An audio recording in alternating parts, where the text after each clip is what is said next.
नमस्कार, पूनम की आवाज चैनल में आपका स्वागत है। दोस्तों, आज हम आपको सुनाएंगे एक अवसर के अभागी माँ की कहानी।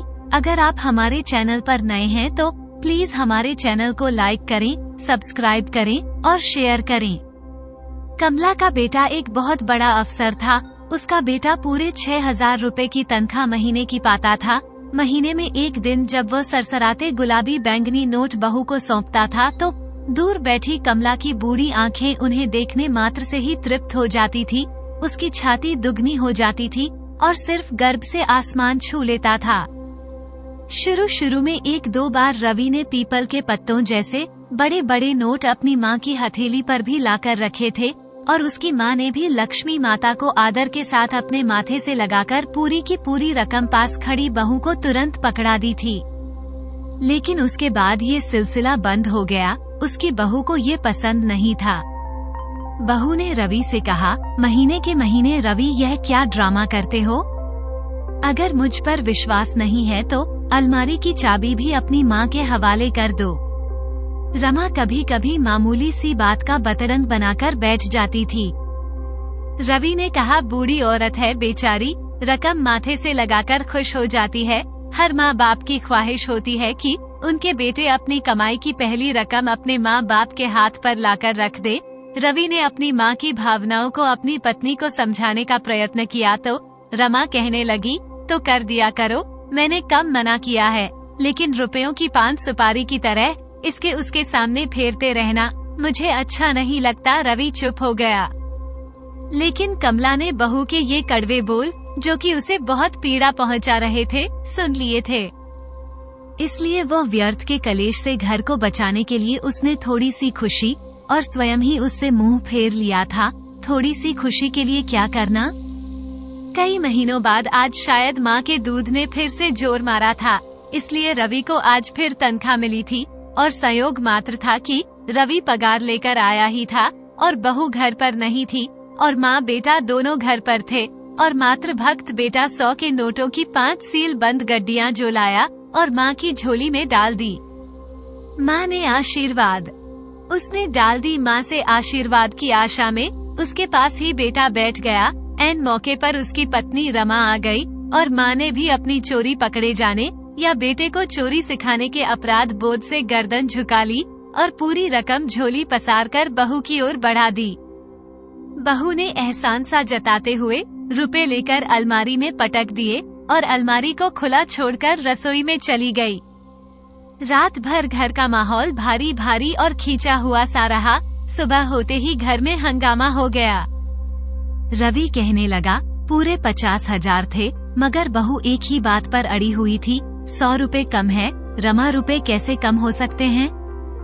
रवि कहने लगा, मैं पूरे 50 रुपए 1,000 रुपए संभाल कर लाया था, आश्चर्य ही कर सकता है। बहू ने शब्दों को गोल गोल घुमाते हुए कहा था तो रवि तो आंखें नीची करके अपने दफ्तर चला गया। लेकिन माँ दिन भर ही मन रोती रही। वो समझ रही थी कि बहू क्या कहना चाहती है। माँ खुद से आंखें मिलाने में भी उसे अब शर्म आ रही थी। दोपहर में बहू ने खाने की थाली अपनी सासू माँ की चारपाई पर लाकर रख दी तो सासू माँ ने सोचा कि बात बढ़ जाने से और घर में जो और क्लेश बढ़ जाएगा। इसी डर से उसने मजबूरन थाली में रखी दोनों रोटी खा ली, वरना इस घर का तो अब पानी तक पीने की इच्छा नहीं हो रही थी उसकी। इतना बड़ा कलंक, जिस बेटे को जवान करने में विधवा माँ ने अपनी जवानी होम कर दी, जिस बेटे की परवरिश के लिए उसने किसी के घर में बर्तन मांजना किया, किसी के घर में कपड़े धोना किया और किसी के घर में झाड़ू पोछा किया, और आज वही बड़ा अफसर बना बेटा अपनी माँ के माथे पर लगाए चोरी के झूठे इल्जाम को चुपचाप निगल गया। धिक्कार है। कमला की आत्मा चीख उठी। 3 दिन बीत गए थे। माँ को चुप चुप देखकर रवि परेशान था। उसकी इच्छा तो होती थी कि माँ को समझाए, मगर किस बात के लिए? सच्चाई तो वो खुद भी जानता था, इसलिए माँ से कुछ भी कहने का उसका साहस नहीं हो रहा था। एक आध बार उसने रात को दबी आवाज में अपनी पत्नी रमा से बात की, किंतु वो उसे कहाँ हाथ रखने देती। वो तुनक कर बोली, रवि, तुम्हारी माँ मेरी माँ के समान है। मैं भी चाहती हूँ कि वो हंसी खुशी रहे, मगर हालात ही कुछ ऐसे हो गए हैं कि इनका यहाँ खुश रहना मुश्किल है। अगर तुम कुछ दिनों के लिए इन्हें अपने गांव छोड़ आओ तो थोड़ा हवा पानी भी बदल जाएगा और बात भी आई गई हो जाएगी। रवि कहने लगा, किसके पास छोड़ दूं गांव में? कौन देखभाल करने वाला बैठा है वहाँ? मेरी परवरिश में मेरी माँ ने अपनी सारी जिंदगी जो झोंक दी और अब उसके आराम से बैठकर खाने के दिन आए हैं, तो तुम कहती हो कि मैं लोगों की समस्याओं का फैसला करते हो, लेकिन कैसे करते हो? मुझे तो सोचकर ही आश्चर्य होता है। एक मामूली सी बात तो तुमसे समझ नहीं आती। मैंने ये तो नहीं कहा कि तुम अपनी माँ को हमेशा के लिए छोड़ आओ। महीने 2 महीने की बात है। अपने साथ की औरतों के साथ तुम्हारी माँ रहेगी तो उनके मन की कड़वाहट दूर हो जाएगी। रमा जब रवि को समझाने लगी, लेकिन सप्ताह भर में ही सब तय हो गया। कमला तो इस बंधन से मुक्ति चाहती थी। उसके हाँ करने पर रवि ने भी जो तैयारी कर ली। गांव में माँ बेटे का भरपूर स्वागत हुआ। वर्षों बाद बड़े पुराने छप्पर की बुहारी की गई। अकेली बुढ़िया को एक चारपाई की जगह ही तो चाहिए थी, इसलिए आज पड़ोस की पोती नातिनों ने मिलकर गोबर मिट्टी से एक कमरे की लिपाई पुताई कर दी और सिल्वर के 2-4 पुराने बर्तन घर में थे ही। शेष कमी रवि ने बाजार से चीनी मिट्टी और कांच के गिलास तस्तरियां लाकर पूरी कर दी। पिछले पाड़े में विमला काकी ने उनके आने का समाचार सुना तो लोटा भरकर चाय और खाली गिलास लेकर पहुंची।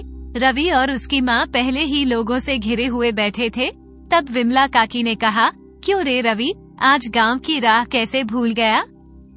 काकी ने चाय का गिलास पकड़ाते हुए पूछा तो रवि कहने लगा, ऐसी भी कोई बात नहीं है काकी, अपने गांव घर का रिश्ता कभी कभी छूटता है क्या?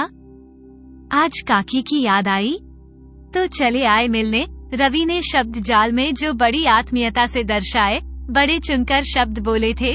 तब एक पड़ोस की भाभी कहने लगी, हमारी देवरानी को भी साथ क्यों ना लेते आए देवर जी, हम भी देख तो लेते एक नजर। सुनाए बड़ी खूबसूरत है, ढलती सी उम्र की एक महिला ने कहा।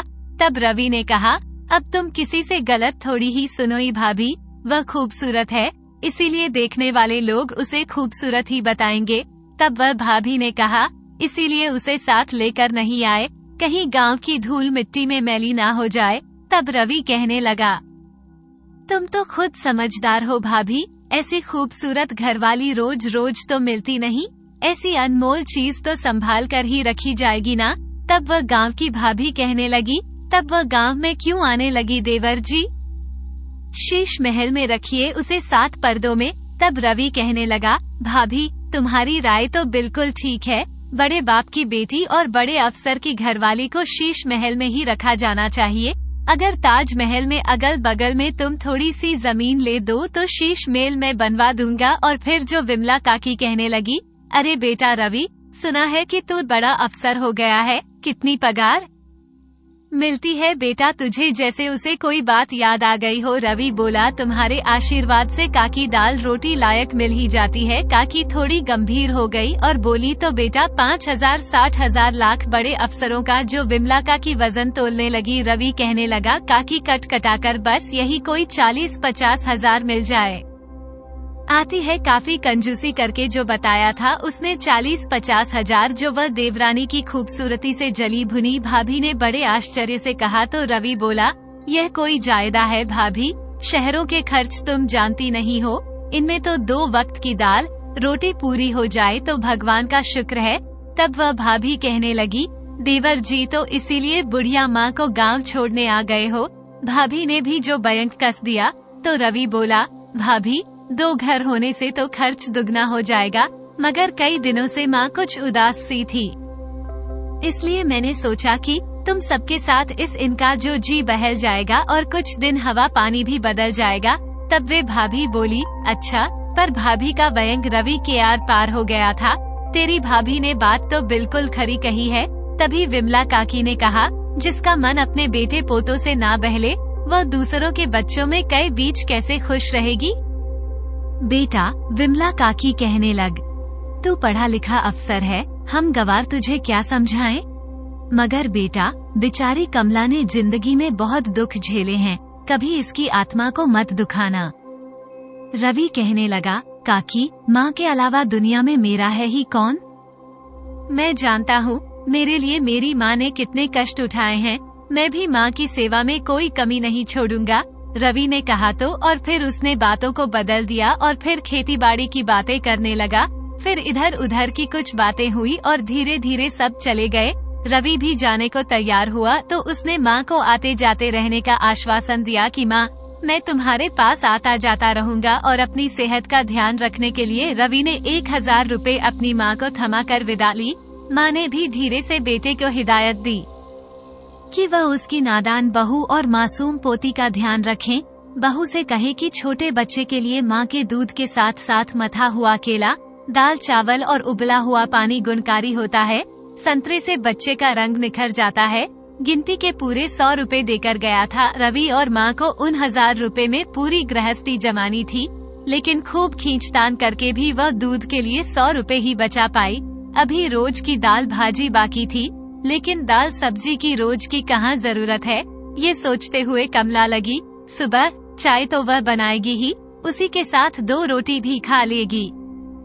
कभी हुआ तो आध पाव सब्जी खरीद कर बना लेगी, नहीं तो नमक मिर्च के साथ ही काम चला लेगी।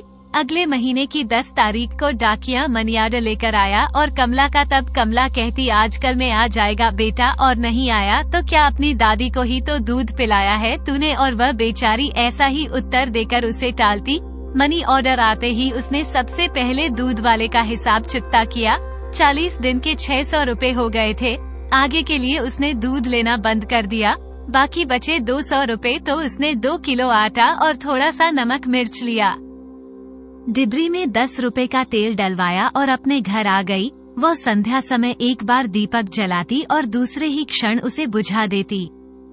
अंधेरे में बैठी भगवान के भजन करती। शुरू में कुछ बड़ी बूढ़ी औरतें और नाती पोतियां उसके पास आकर बैठ जाती थी, किंतु धीरे धीरे बड़े अफसर की माँ की भोली मुस्कान के पीछे छिपी वास्तविकता सबके सामने आने लगी। मगर कमला ने अपने चेहरे पर कभी सिकन तक नहीं आने दी। कमला अंधेरे में बैठी हुई अपने छप्पर में चिंता में डूबी हुई थी। तभी उसकी झोपड़ी के बाहर किसी ने आवाज लगाई, माई भूखे लाचार को 1 रोटी दे दे। भगवान तेरे बेटे की लंबी उम्र करे, तेरे बेटे को बड़ा अफसर बनाए। कमला जैसे अपने ख्यालों से बाहर आई। इस मोल में बेटे की लंबी उम्र, 1 रोटी में इतना आशीर्वाद और तरक्की भी बहुत सस्ती थी, क्योंकि रोटी के आगे बड़ा अफसर बनाने का आशीर्वाद दे रहा था। उसने कपड़े में लपेट कर रखी 1 रोटी का आधा मांगने वाले को दे दिया और वह रोटी देकर लौटी तो उसके घर का पहरेदार झबरू कुत्ता उसके सामने आकर बैठ गया। कमला ने आधी में से आधी झबरू के सामने डाल दी और स्वयं 1/4 टुकड़ा छाछ के साथ खाकर उठ गई। 2 दिन से कमला के घर में चूल्हा नहीं जला था। खाली पेट चारपाई पर लेटे हुए वह बड़े अफसर की माँ होने की यातना से जूझ रही थी। कितनी बार उसने मजदूरी करने पर जाने की सोची और विचार किया कि मजदूरी ही कर लूं, लेकिन बड़े अफसर की माँ होने की मर्यादा उसके पैरों में आ लिपटी और वह पानी पीकर चुप बैठ गई। सोचती, मजदूरी करने जाऊंगी तो सब कहेंगे, इतने बड़े अफसर की माँ देखो मजदूरी कर रही है। 2 दिन से खाली पेट कमला डाकिये के इंतजार में अपने छप्पर और गली के चक्कर लगा रही थी। चिलचिलाती धूप में गली दूर तक सुनसान पड़ी थी। एकाएक आंगन में एक तरफ बैठे झबरू पर उसकी नजर पड़ी। कुत्ता ना जाने कहां से 1 रोटी उठा लाया था और सुने आंगन में बैठ आराम से रोटी खा रहा था। कमला दबे पांव चूल्हे के पास आई और लकड़ी उठाकर कुत्ते पर झपटी। अचानक हुए हमले से घबराकर कुत्ता रोटी छोड़कर भाग गया, मगर लाख कोशिशों के बावजूद भी वह रोटी उठाने का साहस नहीं कर सकी। उसके बड़े अफसर के बेटे की इज्जत रोटी पर मोटी परत बनकर छा गई थी। उसके मुंह से हिचकी और आंखों से आंसू फूट पड़े। वह निढाल से होकर अपनी चारपाई पर बैठ गई। उसकी एक नजर सामने पड़ी रोटी पर और दूसरी डाकिये के इंतजार में दरवाजे पर लगी हुई थी। कमला अपने छप्पर में आकर बैठ गई। उसकी आंखों में गंगा यमुना बहने लगी, किंतु दूर खड़े झबरू की आंखें चूल्हे के पास आंगन में पड़ी रोटी पर जमी हुई थी। कमला चारपाई पर निराश हताशा सी बैठी कभी झबरू को और कभी दूर दूर पड़ी रोटी को देख रही थी। उसकी इच्छा हो रही थी कि वह गले में फंदा डालकर छप्पर के ऊपर लगी बल्ली पर झूल जाए, किंतु बड़े अफसर बेटे की मर्यादा ना तो उसे मरने दे रही थी और ना ही जीने। वह सिर्फ चुपचाप बैठी रहने पर विवश हो गई। उसने रोटी की ओर से ध्यान हटाकर घड़े से एक गिलास पानी भरकर पीना चाहा, किंतु 2 दिनों से खाली पेट में जो पानी नीचे उतरने की बजाय गले में ही अटक कर रह गया और उसका दम घुटने बहुत देर तक हाथ पैर छटपटाने और सीने को सहलाने के बाद उसे सांस आया और वह निढाल होकर चारपाई पर पड़ गई। थोड़ी देर में उसकी अंतड़ियां फिर कुलबुलाने लगी तो उसने उठकर आटे की हंडिया उगाड़ कर देखी। कुछ आटा हंडिया में इधर उधर चिपका हुआ था। उसने हंडिया सिल्वर की थाली पर झाड़ने का विचार किया, किंतु उसके हाथ जहाँ के तहाँ रुक गए और उसने झटपट एक गिलास का सारा पानी हंडिया में पलटकर उसे जोर जोर से हिलाया। पानी का रंग हल्का सफेद मटमैला सा हो गया। उसने अपने का कप कपाते हाथों से हंडिया उठाई और थरथराते होठों से लगाकर पल भर में ही सारा पानी अपने पेट में उड़ेल लिया। काफी देर वह ऐसे ही बैठी रही। कुछ देर बाद उसकी सांस में सांस जुड़ी। उसने उठकर बाहर झांका। झबरू रोटी उठाकर जा चुका था। उसने राहत की सांस ली और अपने विचारों में डूब गई। वह सोचने लगी, उसने तो कभी किसी का बुरा नहीं किया, तो फिर भगवान ने उसे ऐसी सजा क्यों दे रहा है। वह कुत्ते के मुंह से रोटी छीनने पर खाने के लिए विवश हो गई। हे भगवान, अभी आगे कैसे दिन दिखाने वाला है। 2 महीने से मनीऑर्डर नहीं आया और उधार में भी कुछ मिलना बंद हो गया था। वह कल की चिंता में विचारों में डूब गई। बाहर से तभी आवाज आई, दादी, ओ बूढ़ी अम्मा, बाहर आओ, तुम्हारा मनी ऑर्डर आया है। कमला उठकर बाहर आई और सामने खड़े डाकियों को देखकर बोली, भैया, इस बार तो बहुत दिनों बाद मनी ऑर्डर लेकर आया है। मैं तो दाने दाने को मोहताज हो गई। डाकिया बोला, अम्मा, मैं क्या अपने घर से मनी ऑर्डर लेकर आता हूँ? कोई उधर से भेजेगा तभी तो ला सकता हूँ। कमला बोली, हाँ भैया, बात तो तुम्हारी सच है। तुम अपने घर से थोड़े ही कुछ लाकर आओगे, ये तो भेजने वाले की नियत पर ही रहता है। तब मनी ऑर्डर वाला बोला, दादी, पहले 50 रुपए दो, तभी मनी ऑर्डर तुम्हें मिल पाएगा। इस बार बेरंग मनी ऑर्डर आया है। बुढ़िया माई बोली, बेरंग? बेरंग का मतलब? डाकिया बोला, बेरंग का मतलब मनी ऑर्डर भेजने वाले ने वहाँ की सरकार की फीस जमा नहीं करी। जैसे कुछ लोग कोई भी कागज पर खत पाने का नाम पता लिखकर डाक में डाल देते हैं, तो खत पाने वाले को उसका सरकारी खर्च चुकाना पड़ता है। इसी तरह बेरंग मनी ऑर्डर का खर्चा भी पाने वाले को भरना पड़ता है। तब विमला कमला कहने लगी, लेकिन भैया, पहले तो ऐसा नहीं होता था। तब डाकिया कहने लगा, इसलिए तो मनी ऑर्डर इतने दिनों बाद पहुंचा है। अब जल्दी से 50 रुपए दो और मनी ऑर्डर लेकर खुश हो जाओ। कमला कहने लगी, भैया, मेरे पास 50 रुपए कहाँ, यहाँ तो फूटी कौड़ी भी नहीं है। तब मनी ऑर्डर वाला बोला, दादी, बिना सरकारी फीस जमा किए मैं भी मनी ऑर्डर कैसे दे सकता हूँ? तुम किसी से लेकर दे दो। कमला कहने लगी, मैं किससे मांगने जाऊँ बेटा, यहाँ रुपए देने वाला कौन है? तुम्हें 50 रुपए काट कर बाकी मुझे दे दो। तब जो डाकिया कहने लगा, मैं सरकारी आदमी हूँ अम्मा, मेरे पास पैसे कहाँ से आए? महीने में पगार मिलती है, 2-4 पैसे हाथ में आते हैं। कितने दिनों से बच्चे नमक के साथ रोटी खाकर अपने दिन निकाल रहे हैं। अच्छा। तब कमला कहने लगी, उसने इंद्रास्व में कहा और लंबी सांस छोड़ते हुए बोली, तुम यहाँ बैठो, पानी पियो, मैं लाला की दुकान से खुले लेकर आती हूँ। लाओ पैसे मुझे दे दो, पहले तुम 50 रुपए लेकर आओ। डाकिया कहने लगा, तभी मनी ऑर्डर के पैसे दे सकूंगा। तब कमला कहने लगी, ऐसे कौन देगा बेटा पैसा, यहाँ किसी को किसी पर भरोसा कहाँ है। अच्छा तो यही होगा, तुम मेरे साथ ही चलो और वहीं खुले लेकर बाकी मुझे दे देना। डाकिया कहने लगा, यह क्या बात हुई दादी, मुझे और भी बहुत से काम है। सरकार ने मनी ऑर्डर पहुँचाने का काम मुझे सौंपा है। ये तो नहीं कहा कि मैं साथ साथ घूमता भी फिरूं। कमला कहने लगी, तो बेटा, तुम्हें कोई रास्ता बताओ, लाला भी मुझे पैसे क्यों देगा? वह तो बिना पैसे के लिए एक मुट्ठी नमक तक नहीं देता। 50 रुपए वे भला मुझे क्यों देगा? मनी ऑर्डर वाला बोला, ठीक है, चलो। इतना टाइम तो नहीं है, मगर तुम्हारे लिए बेगाड़ भी करूँगा, उसने एहसान सा जताते हुए दुखी कमला से कहा और उसके साथ चलने को तैयार हो गया। कमला ने छप्पर का दरवाजा बंद किया और उसके साथ लाला की दुकान की ओर चल दी। वह भी डाकिया अपनी साइकिल घसीटते हुए उसके साथ चला जा रहा था। वह चल तो आगे रहा था, किंतु ना जाने क्या सोचकर उसके पांव पीछे ही पड़ रहे थे। दफेरी में लाला दीवार के सहारे कोहनी लगाकर अलसाया सा बैठा ऊँघ रहा था। कमला को अनजान डाके के साथ आया देखकर लाला थोड़ा सीधा बैठ गया और प्रश्नवाचक मुद्रा में उसे देखने लगा। तब कमला कहने लगी, लाला जी 500 रुपए के खुले दे दो। तो लाला कहने लगा, हाँ 500 क्या, 1000 का खुला ले लो। कहाँ है 500 का नोट? तो कमला कहने लगी, यह लो। साथ खड़े व्यक्ति ने जेब से 500 का नोट निकालकर लाला को दिया और दूसरे क्षण बोला, मैं थोड़ा जल्दी में हूँ, पहले मुझे 50 रुपए दे दो, बाकी इसे बाद में देते रहना। ऐसी भी क्या जल्दी है? लाला ने कहा, भाई मुझे नोट तो देखने दो। लाला ने संदेह व्यक्त करते हुए कहा और नोट के ऊपर नीचे बहुत ध्यान से देखने लगा।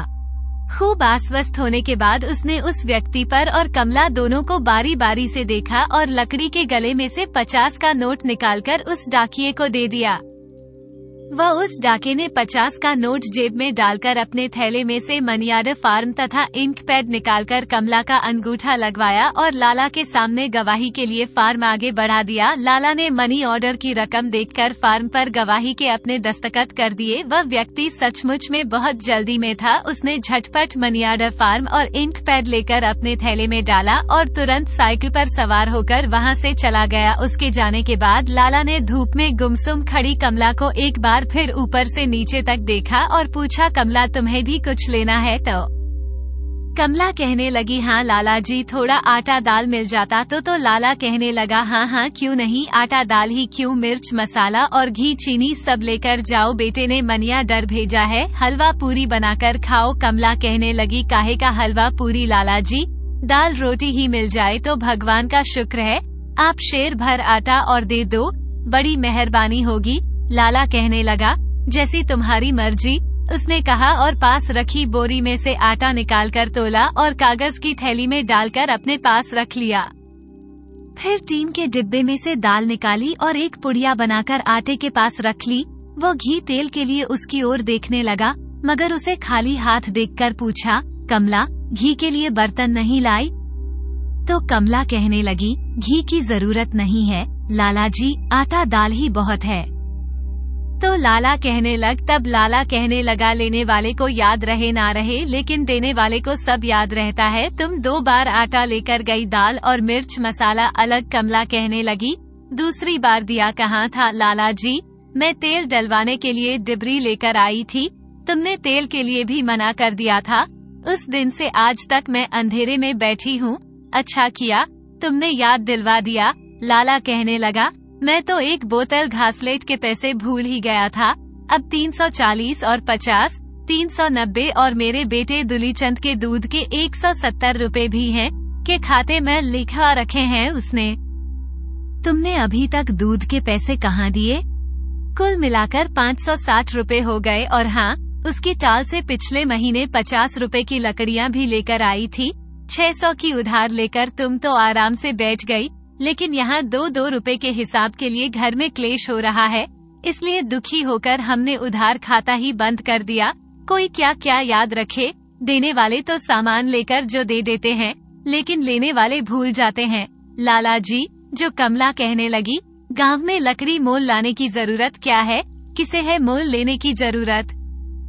मैं कभी किसी के खेत से मैं जाती हूँ तो चूल्हा जलाने के लिए लकड़ी बीन लाती हूँ, वैसे मेरे घर में आग जलती ही कितनी है।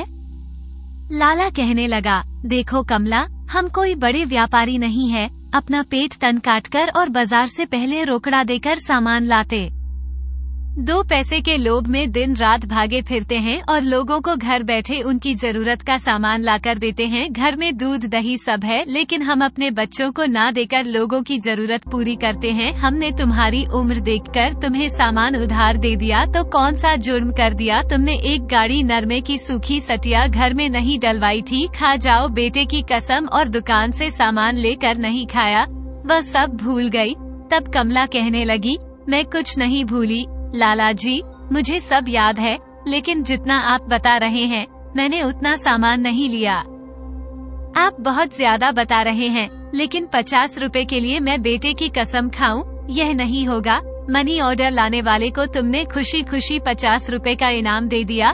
लाला बोला, कमला तुमने मनी ऑर्डर लाने वाले को खुशी खुशी 50 रुपए का इनाम दे दिया?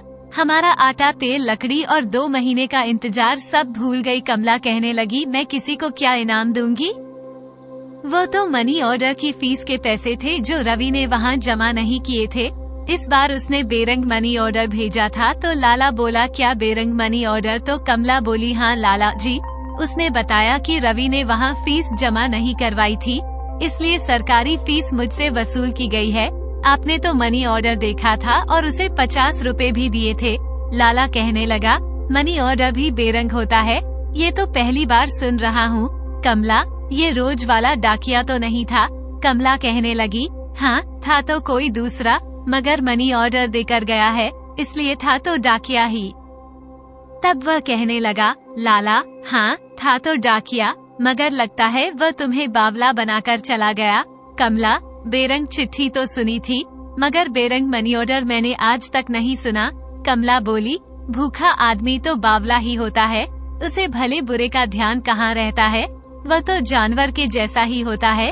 उसकी आंखों के सामने वह दृश्य उभर आया जब वह रोटी के लिए लकड़ी लेकर झबरू पर झपटी थी, लेकिन उसे ये भी समझ आ रहा था अब लाला उसे बावला बनाने का प्रयास कर रहा है।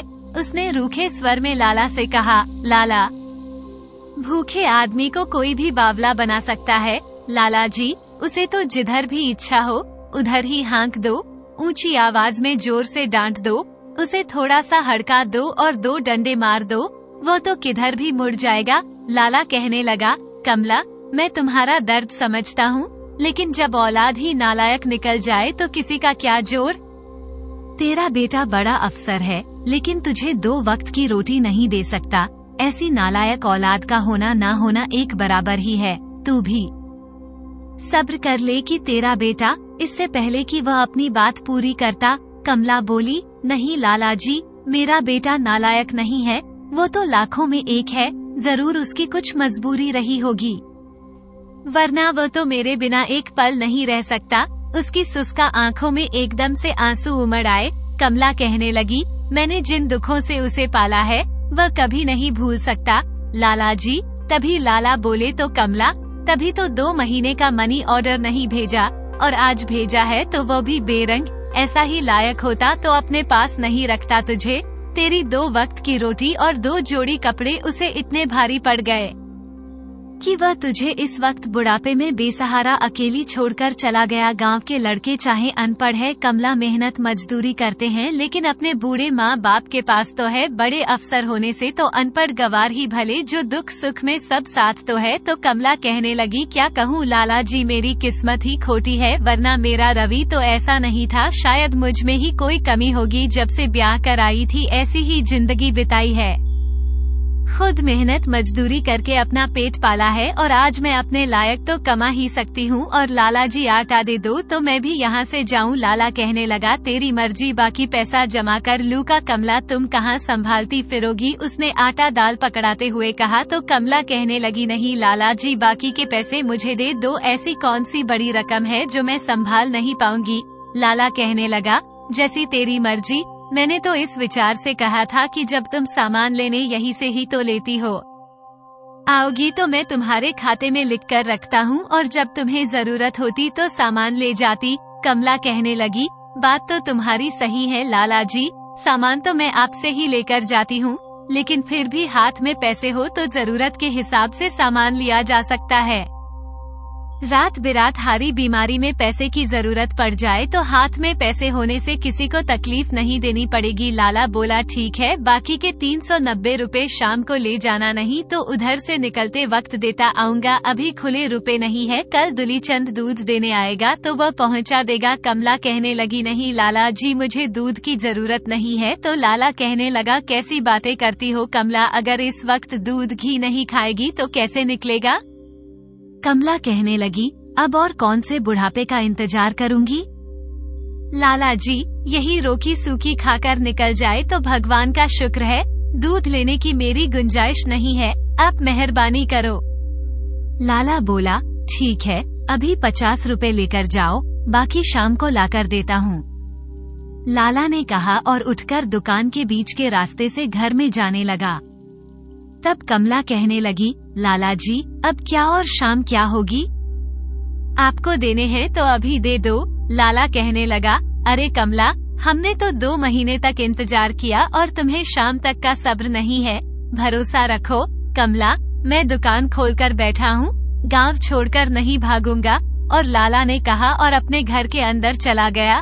कमला शेर भर आटा छाती से लगाकर खिड़की में से जो अंदर चले गए, लाला को देखती रह गई। और दोपहर का सूर्य अपनी प्रचंड धूप में तप रहा था, जिसके ताप से दूर दूर तक मैदान अग्नि की तरह जलता हुआ प्रतीत हो रहा था। बेचारी हताश निराश कमला डगमगाते धीरे धीरे चलती हुई अपने घर की ओर चल पड़ी। लाला ने कमला के नाम आई बेरंग मनी ऑर्डर के 950 के हिसाब को 1.5 महीने तक खींचकर ऐसा समेटा कि बूढ़ी कमला एक दिन भी पूरी रोटी ना खा सकी। झबरू का हिस्सा भी सिमटकर 1/4 रोटी तक रह गया था, लेकिन वह मोहल्ले भर में भटकने के बाद आखिर कमला दादी के आंगन में ही आकर बैठता था और डाकिये के इंतजार में गली के आखिरी छोर तक देखता रहता, लेकिन डाकिया ना आना था और ना ही आया। और वह आज 1.5 महीने बाद कमला एक बार फिर लाला की दुकान पर पहुंची। लाला ने बिना काम की व्यवस्था दिखाते हुए और मिर्च की बोरी झाड़ने के बाद उसे उपेक्षा पूर्वक देखा। फिर कुछ देर बाद उसने पूछा,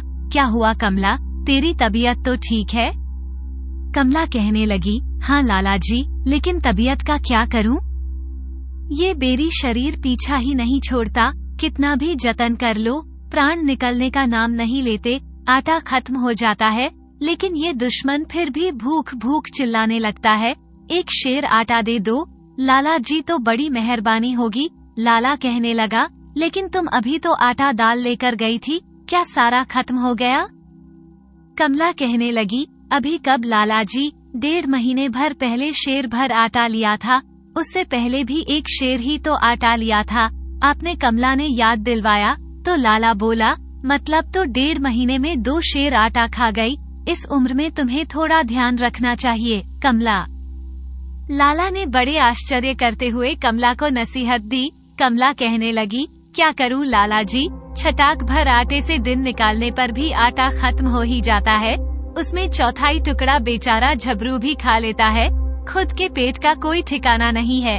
लाला कहने लगा, लेकिन तू दान पुण्य दया धर्म का पल नहीं छोड़ेगी, अब कौन से परलोक की बाल बांध रही है?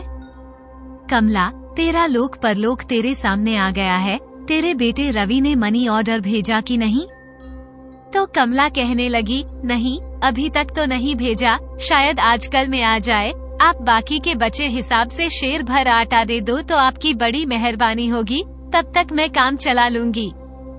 लाला बोला, हिसाब में बचा ही क्या है कमला, 400 रुपए में से तुम 250 का सामान ले चुकी हो, तेरी वजह से मेरा 3 से दूध खराब हो गया। दुलीचंद तेरे लिए पाव दूध रोज लेकर जाता है, राम कसम लाला जी, कमला कहने लगी, उसके बाद मैंने कभी दूध उससे लिया ही नहीं है। तो लाला कहने लगा, मैंने कब कहा कमला कि तूने दूध लिया है, लेकिन तेरे कारण मेरा 1 पाव दूध तो खराब हो गया, उसका तो हर जाना हुआ ना। तो कमला कहने लगी, पाओ आज पाओ दूध तो गाय पोसाते वक्त बछिया बछड़ा भी पी जाते हैं लाला जी। लाला बोला, बछिया ऐसे कैसे दूध पी जाएगी, मैं उसके मुंह पर मोहरी बांधकर लगाकर रखता हूँ, और गाय के शेर सवा शेर दूध में बरकत भी कहाँ होती है, ना बच्चों के मुंह में पड़े और ना ही रोज के बंदी वालों को दूध पहुँचे। मैंने 15,000 खर्च करके भैंस खरीदी, तभी किसी के घर में दूध पहुँचा पाया हूँ। जो कमला कहने लगी, लेकिन लाला जी मैं तो छटाक भर भी दूध लिया हो तो मुझे भगवान की कसम है। लाला कहने लगा, हाँ वही बात तो बता रहा हूँ, तूने तो दूध नहीं लिया, लेकिन तेरे लिए 1 पाव दूध रोज मेरे घर से तो निकलता था, जो तुलीचंद लेकर जाता था, लड़का उसके लिए फिरता है। जब वो सबका दूध पहुँचाकर फारिग होता, तब तक दोपहर हो जाती। 3 महीने से कितनी गर्मी पड़ रही है कमला, तू ही खुद बता, गर्मी में दूध खराब होगा कि नहीं? मेरा 3 शेर दूध बर्बाद हो गया, लेकिन तेरी हालत देखकर मैंने फिर भी अपने मन को समझाया और भगवान की इच्छा मानकर अपना नुकसान भूल गया। तेरा हिसाब बराबर हुआ, लेकिन तू फिर तकादा करने आ गई। तब कमला कहने लगी, लाला जी मैं तो 1.5 महीने में सिर्फ 2 बार ही आटा लेकर गई थी, उसके 250 रुपए कैसे हो गए? कमला बड़े दुखी होकर कहने लगी। तो लाला कहने लगा, एक बार मनी ऑर्डर के पैसे लेने आई तब, और फिर दोबारा आटा दाल लेकर गई, 50 रुपए का आटा और 20 रुपए की दाल, 70 और 140 रुपए और उसमें जो 210 रुपए, एक बार तू मटर और दूसरी बार गोभी लेकर गई, 20 और 20, 40 और 240, 250 हुए कि नहीं? लाला, कमला कहने लगी, आप खुद ही 2 वक्त के आटा दाल का हिसाब बता रहे हो, फिर तीसरी बार कैसे जुड़ गया? और दाल तो आपने पहली बार दी थी, तीसरी बार तो मैं अब आई हूँ। तो लाला कहने लगा, वही तो अब तीसरी बार के हिसाब को जोड़ा है कमला, मैं गांव में दुकान खोल के बैठा हूँ, कोई ऐसे बेईमानी करने लगा तो कौन मेरी दुकान पर आएगा? लेकिन लाला जी, कमला कहने लगी, गोभी, मटर, आलू, प्याज तो मैंने साल भर से कभी सपने में भी नहीं देखे, खाने की बात तो बहुत दूर रही, आप कहीं चूक रहे हैं लाला जी। मैं तो बिना नमक की रोटी खाकर दिन काट रही हूँ, उसने दर्द भरे स्वर में कहा। तो लाला कहने लगा, अरे राम। उसने कानों पर हाथ लगाया और क्षण भर बाद फिर बोला, चलो तेरी ही बात मान लूं कमला, मैं झूठ बोल रहा हूँ, लेकिन वही खाता तो झूठ नहीं बोल सकता, खुद देख ले, इसमें गोभी और मटर लिखा है कि नहीं? मुझ पर यकीन नहीं तो किसी पढ़े लिखे से पढ़वा कर देख ले, मैं भी बाल बच्चों वाला आदमी हूँ, आस औलाद मेरे भी है, मैं भी 2-4 पैसे के लिए अपना ईमान क्यों बेचूंगा? आखिर मुझे भी भगवान को जो जान देनी है, तू बता मुझे तुझे क्या चाहिए? कमला कहने लगी, अब मुझे कुछ नहीं चाहिए लाला जी, आपके हिसाब के बाकी बचे मेरे 50 रुपए मुझे दे दो, आपकी बड़ी मेहरबानी होगी। तो लाला कहने लगा, क्यों? कहीं किसी दूसरी दुकान से सौदा लेने का इरादा है? तब कमला कहने लगी, नहीं लाला जी, मुझे अब से कुछ नहीं लेना है, सोचती हूँ आटा आटे से तो पेट नहीं भरता, अब रुपए ही खाकर पेट भरकर देख लेती हूँ, शायद उसके बाद भी कभी भूख लगेगी नहीं।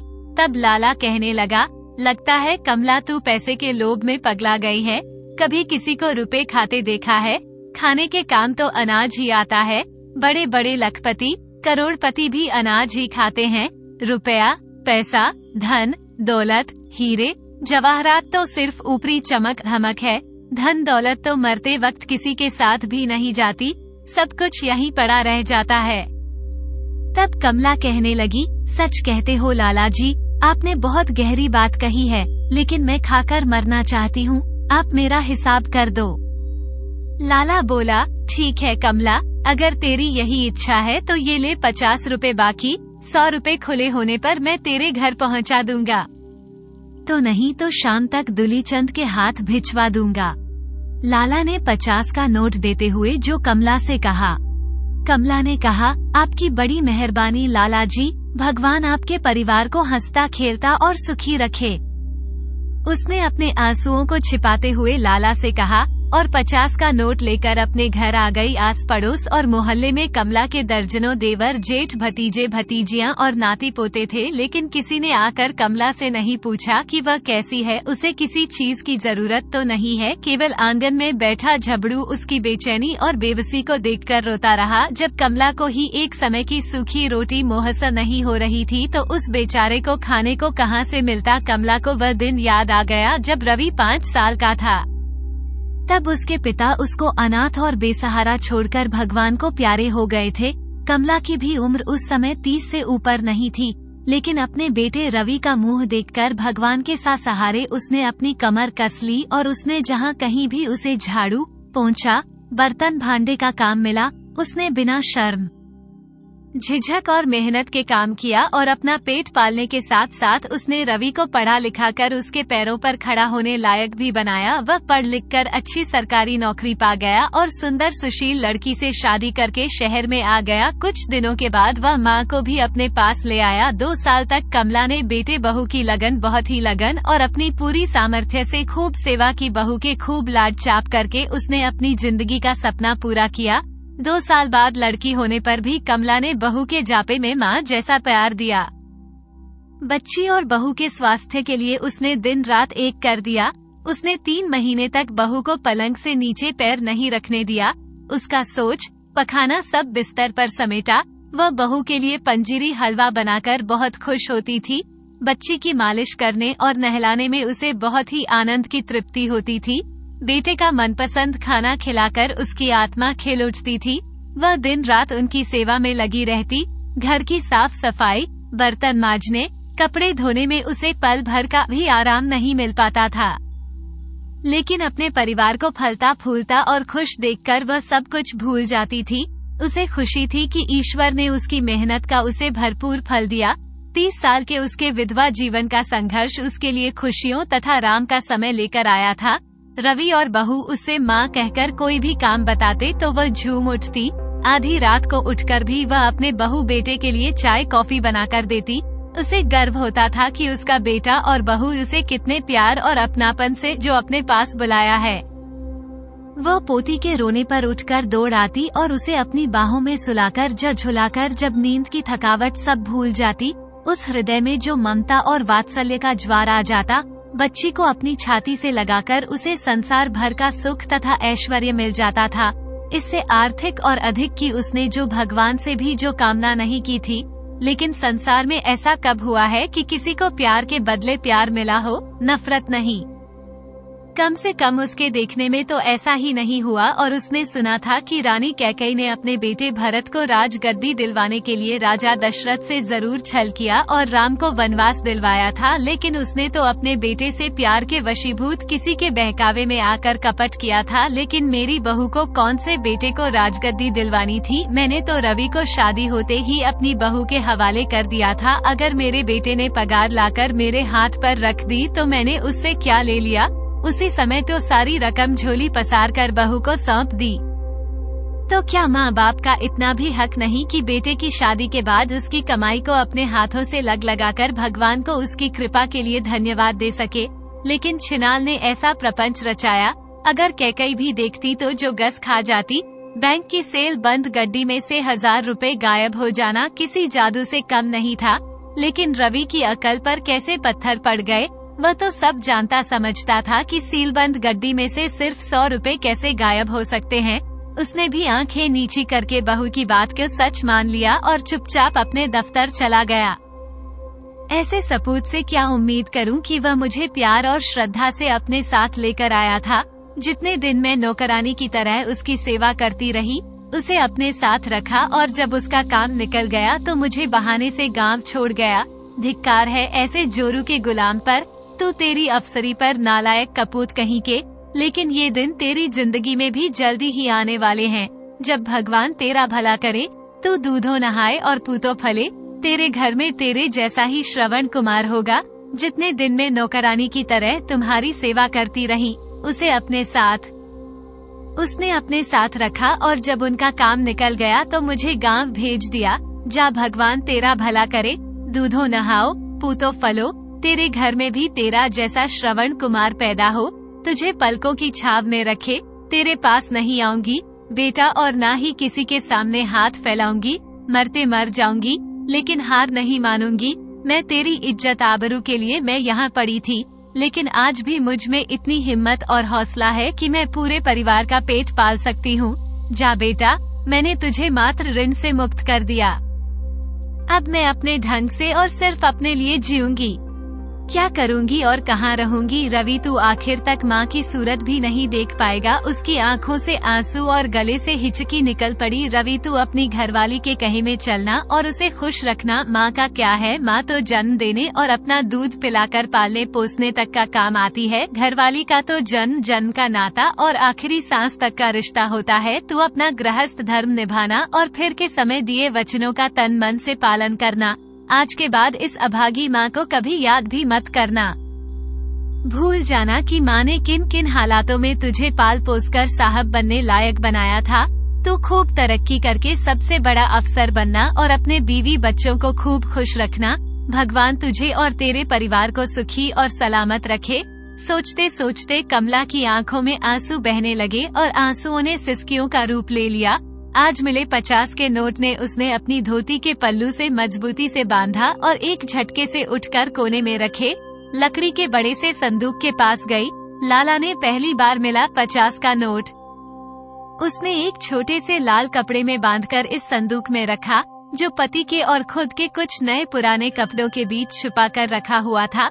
आंसू भरी आंखों और नाक से बहते स्राव को पहुंचकर वह कपड़ों के बीच रखे नोट को ढूंढने लगी। लेकिन कपड़े का छोटा सा लाल टुकड़ा उसे संदूक में नहीं मिला। लेकिन 4 बार कपड़े उलट पुलट करने के बाद वह निराशी होकर सिर पकड़कर बैठ गई। कुछ देर बाद सोचने के बाद एक बार फिर आके पहुँच कर उठी और एक बार फिर कपड़ा निकालकर झाड़ने लगी। छोटा सा लाल कपड़ा कुर्ते की जेब में घुस गया था। उसने धड़कते दिल से कपड़ा निकाल कर देखा तो उसमें नोट बंधा होने का आभास पाकर वह थोड़ी आश्वस्त हुई और कपड़ा खोलकर नोट निकाल लिया। उसने पल्लू में बंधा नोट और लाल कपड़ा खोलकर निकाला नोट एक साथ, जो सावधानी से पल्लू में बांध लिए। संदूक में सबसे नीचे उसे गोटे से चमकता लाल जोड़ा लहंगा चुनरी नजर आया, जो उसकी शादी के समय माँ ने उसे दिया था। उसके मुंह में एक करहा निकली। उसने डबडबाई आँखों से कपकपाते हाथों से शादी का जोड़ा उठाया, अपने माथे से लगाकर बिलखने लगी। आंगन में बैठा झबरू और बिरान पड़े। चूल्हे पर दीवार के सहारे झुका नीम का पेड़ भी सिसक उठे। जिस दिन से कमला माँ का घर छोड़कर पति के पीछे पीछे इस घर में आई थी, उसी दिन से केवल दुख और तकलीफों के अलावा उसके हिस्से में कुछ नहीं आया था। पति के साथ वह लोगों के खेतों में मजदूरी कर और उसके मरने के बाद लोगों के घरों में झाड़ू पोंछा और उसके बताए सभी काम। 14 साल की उम्र में भी उसे आराम नहीं था और 8 साल की उम्र में भी वह उतनी ही विवश और लाचार थी। कुछ शयंत होने के बाद उसने संदूक में झांका तो एक कोने में उसे एक लाल कपड़ा नजर आया। पति को अर्थी पर उतारने से पहले उसके जेठ ने पति के कानों में जो पहनी हुई मुर्कियां और गले में पहना हनुमान जी की छाप दिखाता हुआ ताबीज निकाल कर दिया था, सुहाग की निशानी के रूप में, जो माँ द्वारा दिया गया। कमला की नाक का कोका और कानों की छोटी छोटी बालियों का जोड़ा भी साथ था, जो उसने लाल कपड़े में बांधकर संदूक में रख दिया था। शायद माँ ने एक जोड़ी चांदी की जेब भी उसे पहनाई थी, लेकिन खेतों में काम करते करते जब कब वह टूट गई उसे पता ही नहीं चला। पति की कभी इतनी हैसियत नहीं हुई कि वह उन्हें जुड़वा देता। माँ बाप ये 4 चीजें देकर उस समय शायद 500,000 रुपए कर्जा लिए हो, किंतु गांव में खूब वाहवाही लूटी थी। किंतु पति की मौत के बाद शादी की 4 निशानें उसने निकाल कर रख दी थी। उसने कपड़े के थैले में से शादी का जोड़ा और पति का कुर्ता धोती तह करके रखा और आंसू भरी आंखों से झोपड़े के दरवाजे को ताला लगाकर आंगन में आ गई। झबरू उसके पैरों में लौटने लगा। शायद उसके आखिरी फैसले को झबरू जान चुका था। कमला ने क्षण भर उसे बड़े प्यार से सहलाया और अपनी व्यवस्था पर निश्वास छोड़कर गली में आ गई। अड़ोस पड़ोस के परिचित घरों को उपेक्षा से देखती हुई वह बस स्टैंड की ओर चल पड़ी। दोपहर ढलने लगी थी, लेकिन हवा अभी भी बहुत गर्म थी। दूर दूर तक सन्नाटा पसरा था। जानवर पेड़ों के नीचे बस स्टैंड की और वह बढ़े जा रही थी। उसका सिर धूप से उबलने लगा था, किंतु पांव रुकने का नाम नहीं ले रहे थे। बस स्टैंड भी सुनसान पड़ा था। छत के नीचे बेंचों पर बैठे यात्री भी अपनी गर्दन के ऊपर, जो ऊपर के भाग पर कपड़े से छुपाए हुए थे। कमला खड़ी खड़ी इधर उधर देखती रही कि छत के नीचे आकर चाय की दुकान के सामने खड़े बेंच पर बैठ गई तो 2 दिन से खाली पेट में जो गुड़गुड़ हो रही थी। चाय की दुकान पर शीशे के पारदर्शी मृतवान में बिस्कुट और लंबे लंबे फैन नजर आ रहे थे। कमला ने 1.5 महीने से चाय नहीं पी थी। दुकानदार ने उसे मर्तवानों पर नजर गड़ाए देखा तो उसके पास आकर बोला, माई चाय पियोगी क्या? तो वह तो वहाँ का स्वाद भी भूल गई थी कि चाय का स्वाद कैसा होता है। उसने सूखे गले से कहा और उसकी तरफ देखने लगी, लेकिन वह सबको उसके बिना आवाज निकले ही जो वह चाय वाला समझ गया था। उसने भट्टी के पास रखी सिल्वर की केतली में से मिट्टी के कुल्हड़ में चाय भरकर पकड़ाई और उसे चाय देकर बोला, माई बिस्कुट दूं या फैन? तो जो कमला कहने लगी बिस्कुट कितने का है, उसने डरते हुए पूछा तो चाय वाला बोला 5 रुपए की चाय और 5 रुपए का बिस्कुट। कितने बिस्कुट दूं? फैन भी 5 का ही है। तो विमला कहने लगी 2 बिस्कुट दे दो। उसने साहस करके कहा तो कमला ने के साथ 2 बिस्कुट खाए तो टिमटिमाते हुए दीपक की बत्ती जैसे तेल यानी प्राणों में उसके थोड़ी जान सी आ गई। उसने साड़ी के पल्लू को खोलकर जो 2 में से एक 50 का नोट उसे दे दिया और शेष मिले 350 रुपए के नोट के साथ पल्लू में कसकर बांध लिए। तभी एक बस वहां आकर रुकी तो यात्रियों में कुछ हलचल सी हुई। बस में उतरी सवारियों को देखकर 1-2 रिक्शा वाले भी घंटी घंघनाते हुए आ पहुँचे। बस ड्राइवर बेंच पर बैठकर बीड़ी पीने लगा और कंडक्टर चिल्ला चिल्लाकर रोड के विभिन्न गांवों के नाम लेकर पुकारने लगा। कमला अपने गांव का नाम सुना तो वह भी जाकर बस में बैठ गई। बस में गिनती की सवारियां थी। बस स्टैंड पर धीरे धीरे सवारियां बस में बैठने लगी, लेकिन कंडक्टर उतनी सवारियों से संतुष्ट नहीं था। वह जोर जोर से चिल्लाकर कह रहा था, इसके बाद कोई दूसरी बस नहीं आएगी। कोई मुसाफिर चूक गया तो उसे रात भर स्टैंड पर ही बैठना पड़ेगा। वह चिल्लाता रहा। वहाँ कोई पीछे रहने वाला नहीं था। ड्राइवर ने बीड़ी का आखिरी कस खींचकर अपनी सीट संभाली और कंडक्टर यात्रियों की उम्मीद से बस के दरवाजे पर खड़ा गांवों के नाम पुकारता रहा। काफी दूर जाने के बाद उसने टिकट काटना शुरू कर दिया। कमला ने टिकट ली और अपना थैला गोद में रखकर अपने गांव की ओर जाने वाले ओबड़ खाबड़ रास्तों को धुंधलाई आंखों से देखने लगी। 2-2.5 घंटे तक खेतों में जो बस पूर्वों की ढानियों तथा गांवों की सवारियां उतारती, बस एक पूर्वे के पास जाकर रुक गई। कंडक्टर ने ऊंचे स्वर में घोषणा की कि बस आगे का जो बस का बल्ब टूटा हुआ है, अंधेरे में बस अब आगे नहीं जा सकती। आखिर गांव नजदीक ही है, सवारियां उतरकर अपने अपने घर चली जाएं। बस में कमला के अतिरिक्त एक अधेड़ यात्री ही बचा था, जो नीचे उतरकर एक दिशा से दूर टिमटिमाते प्रकाश की ओर बढ़ गया। कमला को भी मजबूरन उतरना पड़ा। खेत में खड़ी फसल और घास को रोंदती हुई बस जिस रास्ते से चली आई थी, फिर उस पर वापस चल दी। कमला 2 झोपड़े के पूर्वे के पास खड़ी अपने गांव का रास्ता पहचानने का प्रयत्न करने लगी, लेकिन वर्षों बाद इस इलाके में आई कमला को दिशा भ्रम हो गया था। जिन खेतों में उसका बचपन बीता था, आज वही उसकी पहचान में नहीं आ रहे थे। वह अंधेरे में अंदाजा लगाती कुछ आगे बढ़ी तो एक औरत झोपड़े से बाहर निकलकर उसकी तरफ आई और वह उसे देखकर खड़ी हो गई। कुछ देर बाद उसने उत्साहित स्वर में कहा, उस औरत ने, तुम आ गई माँ। मैं अष्टमी की कढ़ाई करके भोहर के तड़के से तेरी बात जो रही थी। पड़ोस की दोनों कन्या उल्टी दस्त से बावली हुई पड़ी है। मैं उनने भी भोग नहीं लगाया। मैं अपना व्रत खुलवाने को तू खुद चलकर आ गई माँ। मेरा तो भाग खुल गया। आमा भीतर रा, मेरा मर्द भी भूखा बैठा है। आजा माँ। माँ, वह कमला को झोपड़े में ले गई। वह औरत और उसका घर वाला उसे देखते ही उठा और उसके पैरों में लूट गया। माता के उपासक पति पत्नी की उम्र मुश्किल से 30-40 साल रही होगी, लेकिन भूख और कंगाली में कमला के भी बूढ़े जान पड़ रहे थे कि कमला की तरह गरीब थे। वे कंकाल स्वरूप मजदूर कमला को साक्षात देवी मानकर उसकी पूजा अर्चना कर रहे थे। उन्होंने उसे जंगली घास पर घास के आसन पर बैठाकर पहले चरण पखारे, फिर चूल्हे की आड़ से टिमटिमाता दिया सिल्वर की थाली में रखकर उसकी आरती उतारी और लाल मिट्टी से तिलक किया। उसके बाद उसे उबले काले चने और गुड़ की लपसी का भोग लगाया। कमला ने 2 दिन में केवल बस स्टैंड पर 1 कप चाय के साथ 2 बिस्कुट खाए थे। वह जो लौने चने और लपसी भर पेट खाकर पेट भरकर खाई और तृप्त हो गई। उसकी भूख से छटपटाती आत्मा गदगद हो गई और जो कमला उन्हें ढेरों आशीर्वाद देने लगी। पति पत्नी ने माता के चरण स्पर्श करके अपना उपवास खोला। वह वहीं झोपड़े में घास के आसन पर अपनी धोती बिछाकर माता को उन्होंने सुला दिया। भोजन के पश्चात वे भी वहीं एक कोने में जमीन पर लेट गए।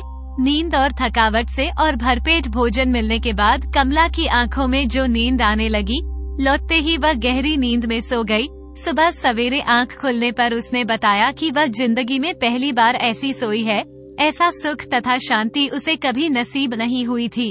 वह अपने शरण दाताओं के निस्वार्थ प्रेम, श्रद्धा, भाव और आतिथ्य से उनके प्रति नतमस्तक हुई जा रही थी। 60 साल के अपने संघर्ष पूर्ण जीवन में उसे आज से पहले इतने उत्साह और खुशी का अनुभव कभी नहीं हुआ था। आज उसने समस्त संसार जो उसे हंसता हुआ दिखाई दिया दे रहा था। सुबह उठकर उसने बताया कि वह उनके पड़ोस के गांव की बेटी है और जिंदगी से थकहार कर फिर अपनी जन्मभूमि लौटी है। यदि बस उसे उसके गांव में ही पहुंचा देती तो शायद वह उनके घर का अंजल ग्रहण नहीं कर पाती। तब वह औरत कहने लगी कि यह तो माता का चमत्कार है। आपकी आस्था और अटूट विश्वास से खुश होकर माता ने मुझे यहाँ शरण देने और तुम्हारी सच्ची भक्ति से अपने रूप में मेरी भूखी आत्मा की सेवा करवाने का मौका दिया। माता की माया अपरंपार है। वह अपने भक्तों का इसी तरह उद्धार करती है। शेरों वाली माता तेरी सदा ही जय हो। कमला ने भोजन तथा आश्रय देने के लिए उनका आभार व्यक्त किया और अपने गांव की तरफ चल पड़ी। अपना घर गांव देखने की उमंग में उसके पैर अपने आप उठ रहे थे। ज्यादा दूर नहीं था। वह कल्पनाओं में डूबी हुई कुछ देर में ही अपने गांव पहुंच गई। उसके माता पिता का देहांत हो चुका था, सगा कोई भाई नहीं था, इसलिए उसका पीहर बहुत पहले ही छूट गया था। उसे अपने घर गृहस्थी से भी कभी समय नहीं मिला था। रवि के पिता के साथ शुरू में वह 1-2 बार अपने माता पिता से मिलने आई थी, लेकिन पति की मृत्यु के बाद बेटे की परवरिश में उसका सबसे नाता टूट गया था। केवल वह और उसका बेटा और काम ही उसके जीवन का लक्ष्य बन गया था। वर्षों पश्चात उसने अपने बचपन के घर आंगन को देखा तो उसकी आंखें भर आई। पल भर में उसके बचपन की यादें उसके सामने घूम गई। घर का फूस उड़ चुका था और ओसरे की फटी पुरानी बोरियों के टाट डालकर पशु बांधने लायक बनाया हुआ था। एक तरफ मिट्टी की कच्ची दीवार तथा दूसरी ओर फूस की टाटी बंधी हुई थी। तभी जो उसे आवाज आई, अरे कमला जीजी, तू अचानक कहाँ से उतर आई? सामने से आंगन में बुहारी लगाती हुई एक महिला ने उसे आवाज लगाई और लगभग चिल्लाकर वह बुहारी हाथ में पकड़े पकड़े उसके पास ही आ गई थी। तो कमला कहने लगी, अरे रमा जीजी तू? कमला ने उसकी तरफ बढ़ते हुए पूछा तो रमा कहने लगी, मैं तो जैसी हूँ तेरे सामने हूँ, लेकिन तू बिना चिट्ठी पत्री के अचानक किस के साथ आ गई है? तब कमला कहने लगी, जीजी साथ कौन किसका करता है? तेरी याद आई तो थैला उठाकर चल दी, अब मैं भी तेरे साथ ही रहूंगी। रमा बोली, क्यों? रवि ने घर से निकाल दिया? कमला कहने लगी, नहीं रमा, मुझे रवि क्यों निकालेगा? वो तो बहुत गिड़गिड़ा रहा था, लेकिन बड़े बड़े शहरों में मेरा जी नहीं लगता। तुम सबके साथ ही हो, मेरे साथ की भी हो, इसलिए मैं इस गांव में आ गई। मोटर गाड़ियों का हल्ला भी इस गांव में नहीं होता। तू भी तो किशोर के साथ बड़े शहर में रह रही थी ना रमा जीजी? किशोर भी तो बहुत बड़ा अफसर है, फिर तू क्यों शहर छोड़कर गांव में आ गई? तो रमा बोली, कमला मत पूछ, बड़ा बेटा अफसर अपनी बीवी, बच्चों और अपने बड़े बंगले के लिए ही है। माँ के वास्ते उसके बड़े घर में एक खाट की जगह और 2 वक्त की रोटी बहुत भारी है।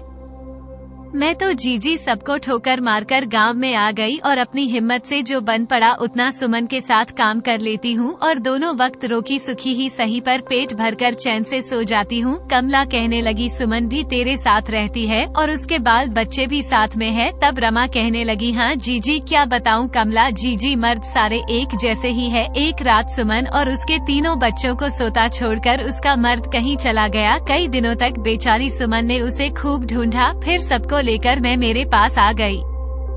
भगवान की दया से अब उसके दोनों लड़के कमाने लगे हैं और लड़की घर का कामकाज संभाल लेती है। वह बहुत ही कड़वाहट से भरकर हाँफने लगी थी, इसलिए वहीं कमला के पास कहने सुनने को तो कुछ बचा ही नहीं था, इसलिए उसके पास बैठ गई। अब कमला भी अपने टूटे छप्पर में आकर उसे फिर से खड़ा करने के बारे में सोचने लगी। उसने सुमन को बुलाया और घर में जमा कूड़ा करकट एक और इकट्ठा करके बाहर ढेर कर दिया। फिर छत में फूस को समेटकर ढंग से बिछाया, लेकिन फूस की कमी के कारण वह छितराया सा दिख रहा था। उसने सुमन की लड़की की मदद से दरवाजे को उसकी चूल पर चढ़ाकर खड़ा कर दिया। साल कहीं मिल नहीं रही थी। उसने दोनों पल्ले मिलाकर दरवाजा बंद किया और रमा जीजी के पास आकर बैठ गई। उसने बातों बातों में ही सब जान लिया कि कहाँ क्या मिल सकता है। सुमन ने रात की हुई बाजरे की खिचड़ी में थोड़ी सी छाछ मिलाकर कमला को दे दी थी, जिससे कमला को पेट में कुछ वजन सा महसूस हुआ और उसे अपनी भूख में थोड़ा आराम मिला। वह अपने घर आई और थैला फूस के नीचे छिपाकर गांव की तरफ निकल गई। गांव में दूसरी बिरादरी के कई चाचा ताऊ भाई बहन मिला रहते थे, जो भतीजे भतीजियां भी लगती थी। उनसे वह मिली। दोपहर तक वह पूरे गांव में घूमती रही, जिसने उसे घर के घर को जो फिर से घर बनाने के लिए काम करने वाले कई लोग मिल गए। वह गांव के एकमात्र सुनार से भी मिली और उसे लाल कपड़े में मजबूती से बंधे अपने जेवर दिखाए। पुराना सोना देखकर अनुभवी सुनार की जो आंखें चमक उठी। उसने कहा, जीजी कमला, अगर ज्यादा अड़ी भीड़ ना हो तो ये सोना संभाल कर रख लो, फिर ऐसा सोना दोबारा नहीं मिलेगा। कमला कहने लगी, क्या करना है इस सोने का? क्या करूंगी? अड़ी भीड़ के लिए ही तो रखा था। सुनार कहने लगा, जीजी कहो तो गिरवी रखकर तुम्हें 5-10 हजार रुपए उधार दे देता हूँ। कमला कहने लगे, नहीं भैया, अब किस दिन के लिए इसे संभाल कर रखूंगी? सब काम तो निपट गए, तुम इसे खरीद कर आज का दाम मुझे दे दो और मेरे बहुत काम पूरे हो जाएंगे। सुनार कहने लगा, जैसे तेरी मर्जी जीजी, मैं तो भले की बात कर रहा था, तेरा खरा सोना भी बच जाता और महीने 2 महीने में तू रुपए उतार कर जेवर छुड़ा लेती। खैर 50 साल पहले बापू ने ये सोना काका को 200 रुपए तोले दिया होगा, लेकिन आज खरे सोने का भाव 4000 रुपए तोला है। बिना खोट काटे जीजी तुम्हारा कुल तोला आधा तोला होता है, मैं 2000 रुपए तुम्हें दे देता हूँ। कमला कहने लगी, तू अपनी बहन से कोई बेईमानी थोड़ी ना करेगा भैया, जो बनता हो सो दे दे, तुम भाइयों के भरोसे ही तो मैं इस गांव में आई हूँ। कमला ने कहा और रकम लेकर अपने घर आ गई। हिम्मत और हौसले से चींटी पहाड़ पर चढ़ जाती है। मैं तो अच्छी भली इंसान हूँ, कमला सोचने लगी, मैं काम शुरू तो करूँ, कुछ कर पाई तो ठीक है, नहीं तो जैसा है उसी में काम चलाऊंगी।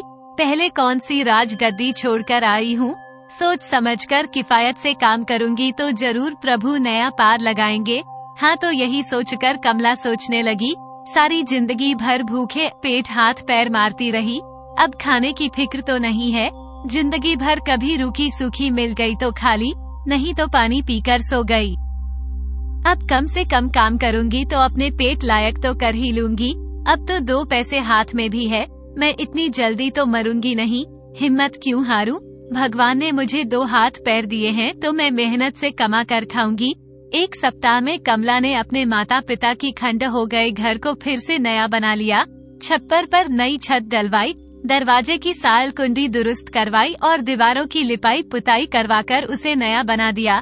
कोने में पड़ी माँ की चक्की में कीला मयानी डलवाई और ओसारे को ईंट की दीवारें खड़ी करवाकर पशु बांधने लायक बना लिए। उसने गांव के पड़ोस से ही 1,000 रुपए में दुधारू भैंस खरीदी, जिसके साथ उसकी कटिया भी थी। कमला उस गांव की बेटी थी और सभी से भाई भतीजों का नाता था। वह किसी के खेतों में भी चली जाती और घास काट कर ले आती। अपने दोनों जानवरों की वह तन मन से सेवा करती थी। 2 वक्त का 12 शेर दूध गांव वालों को बेचती और खुद भी दिन भर का उबला दूध पीकर तृप्त हो जाती। 3-4 दिनों में जो जमावन का वह घी निकालती और जरूरतमंदों को छाछ मुफ्त में बांट देती।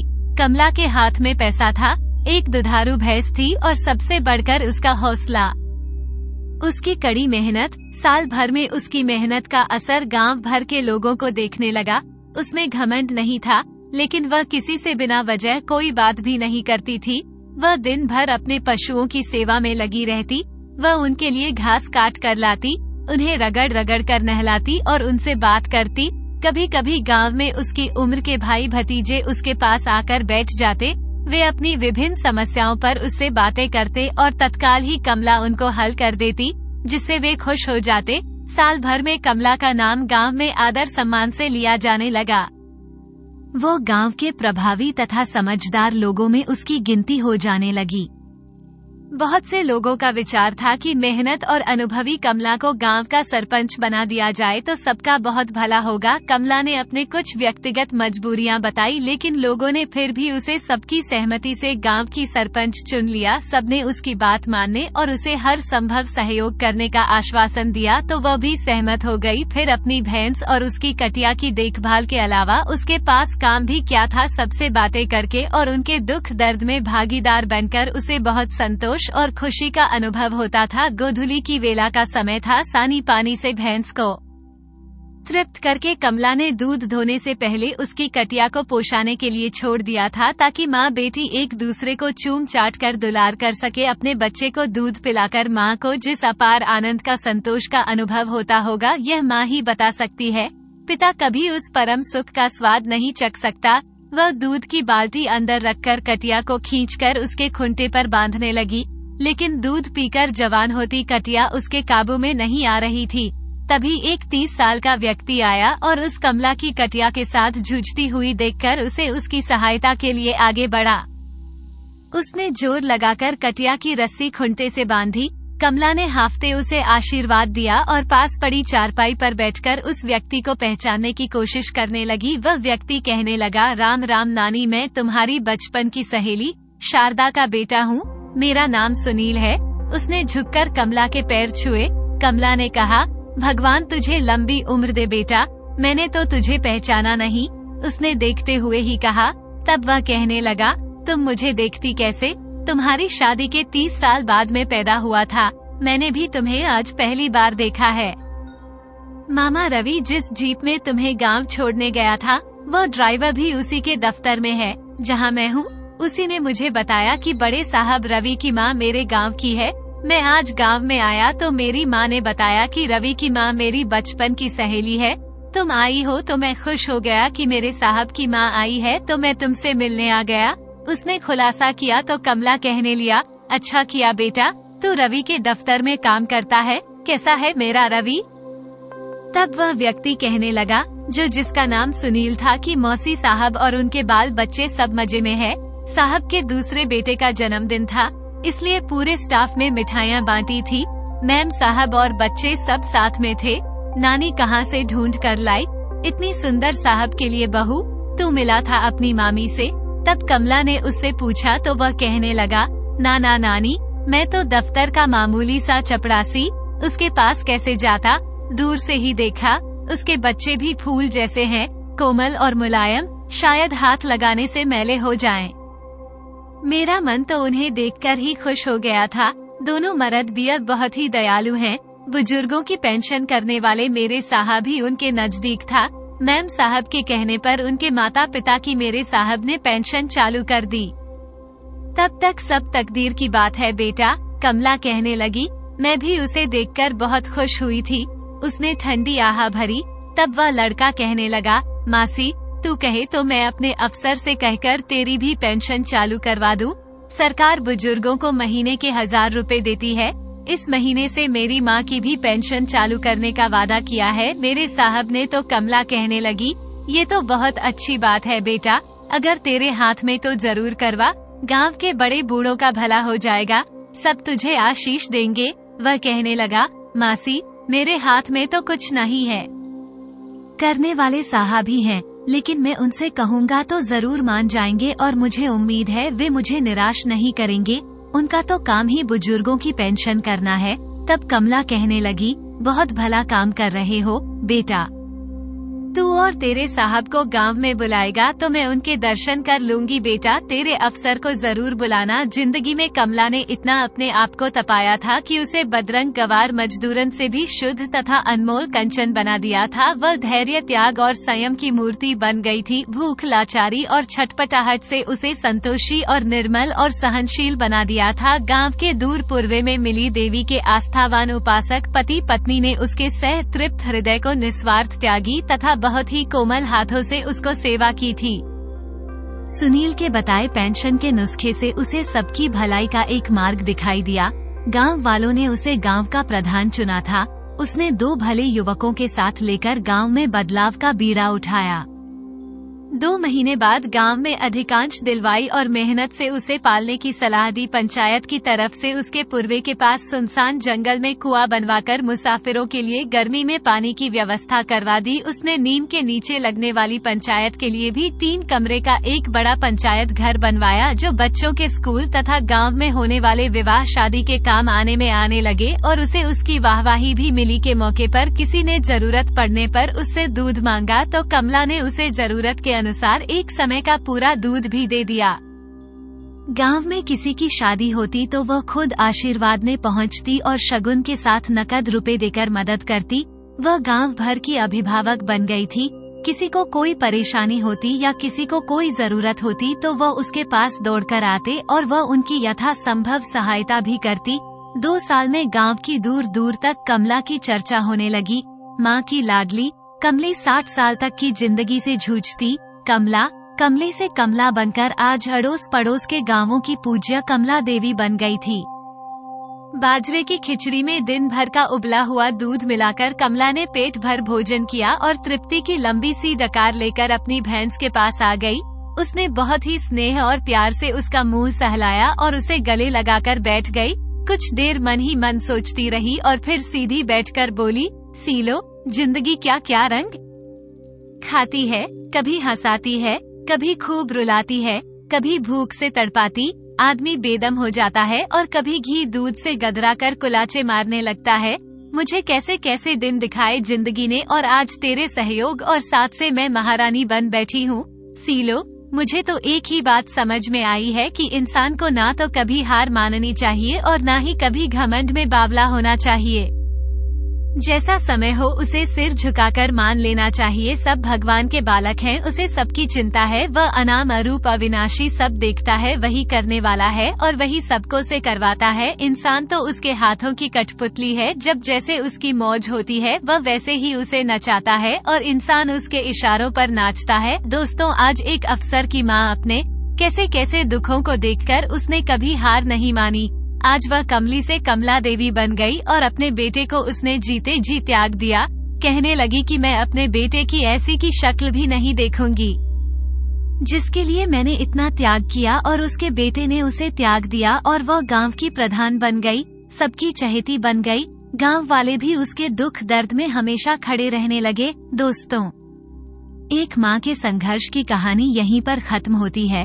अगर आपको हमारी कहानी पसंद आई हो तो प्लीज हमारे चैनल को लाइक करें, सब्सक्राइब करें और शेयर करें। वीडियो को अंत तक देखने के लिए आपका बहुत बहुत धन्यवाद।